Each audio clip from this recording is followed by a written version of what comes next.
ಈ ವಾರದ big boss nomination ಪ್ರಕ್ರಿಯೆಯು ಸ್ಪರ್ಧಿಗಳ ಬಟ್ಟೆ ತೊಳೆಯುವ ವಿಶೇಷತೆಯೊಂದಿಗೆ ನಡೆದಿದೆ. ಧ್ರುವಂತ್ ಅವರು ಅಶ್ವಿನಿ ಮತ್ತು ಜಾನ್ವಿಯನ್ನ ಡಮ್ಮಿ ಕ್ಯಾಂಡಿಡೇಟ್ ಎಂದು ಆರೋಪಿಸಿದ್ದು ಇದು ತೀವ್ರ ವಾಗ್ವಾದಕ್ಕೆ ಕಾರಣವಾಗಿದೆ. ಬಿಗ್ ಬಾಸ್ ಮನೆಯಲ್ಲಿ ನಾಮಿನೇಷನ್ ಪ್ರಕ್ರಿಯೆ ಸ್ಪರ್ಧಿಗಳ ನಡುವೆ ದೊಡ್ಡ ಕಂದಕವನ್ನೇ ಸೃಷ್ಟಿ ಮಾಡಿದೆ.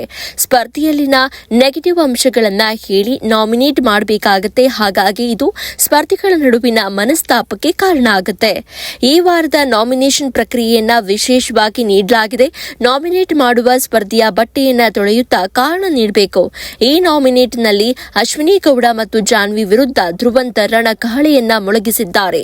ಈ ಮನೆಯಲ್ಲಿ ಫೇಕ್ ಮುಖವಾಡ ಹಾಕಿಕೊಂಡಿರುವ ವ್ಯಕ್ತಿ ಅಂದ್ರೆ ಅಶ್ವಿನಿ ಗೌಡ. ಈ ಮನೆಯಲ್ಲಿ ಮಿಸ್ಲೀಡ್ ಮಾಡಿದ್ದು ಜಾನ್ವಿ ಮತ್ತು ಅಶ್ವಿನಿ ಗೌಡ.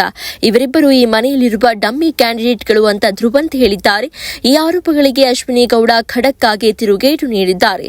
ನಮ್ಮನ್ನ ಫೇಕ್ ಅಂತ ಇರುವ ಈ ವ್ಯಕ್ತಿಗೆ ಫೇಕ್, ನಮ್ಮಿಬ್ಬರನ್ನ ತನ್ನ ತೆಕ್ಕೆಗೆ ತೆಗೆದುಕೊಳ್ಳಲು ನಾವೇನು ಮಲ್ಲಮ್ಮ ಅಲ್ಲ.